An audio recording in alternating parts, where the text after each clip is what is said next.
Student, তোমাদের সবাইকে সুরজিৎ মানা ক্রিয়েশন চ্যানেলের পক্ষ থেকে সুস্বাগতম। আশা করি তোমরা সকলে ভালো আছো। আমি তোমাদের জন্য এই ভিডিওটি তুলে ধরেছি 2024 সালের দ্বিতীয় পর্যায়ক্রমিক মূল্যায়ন তথা দ্বিতীয় সামেটিভ ইভ্যালুয়েশন তথা সেকেন্ড সামেটিভ ইভ্যালুয়েশন তথা সেকেন্ড ইউনিট টেস্টের জন্য একটি স্কুলের সপ্তম শ্রেণী তথা ক্লাস 7-এর বিষয় গণিত অর্থাৎ গণিতের এক সেট প্রশ্নপত্রের সম্পূর্ণ সমাধান করে সম্পূর্ণ প্রশ্নপত্রটি তুলে ধরছি। প্রশ্নপত্রটি লক্ষ্য করো, তোমরা একের দাগে নিচের প্রশ্নগুলি উত্তর দাও। এখানে তোমাদের 4টি প্রশ্ন রয়েছে, একের দাগে 4টি প্রশ্ন রয়েছে, 4টি প্রশ্নের উত্তর দিতে হবে তোমাদের। 2-এর দাগে রয়েছে যে কোনো 3টি প্রশ্নের উত্তর দাও। দেখো যে কোনো 3টি কিন্তু রয়েছে 5টি প্রশ্ন, দেখো 5টি প্রশ্ন রয়েছে, বুঝতে পেরেছ? 5টি প্রশ্ন রয়েছে, তার মধ্যে যে কোনো 3টি প্রশ্নের উত্তর দিতে হবে, অর্থাৎ প্রতিটি প্রশ্ন 3।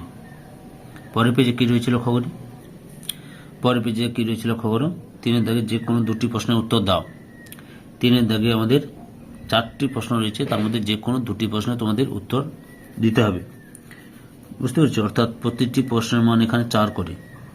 ওকে, তাহলে তোমরা ক্লাস 7-এর একটি স্কুলে দ্বিতীয় পর্যায়ক্রমিক মূল্যায়নের গণিতের প্রশ্নপত্র দেখতে পেলে।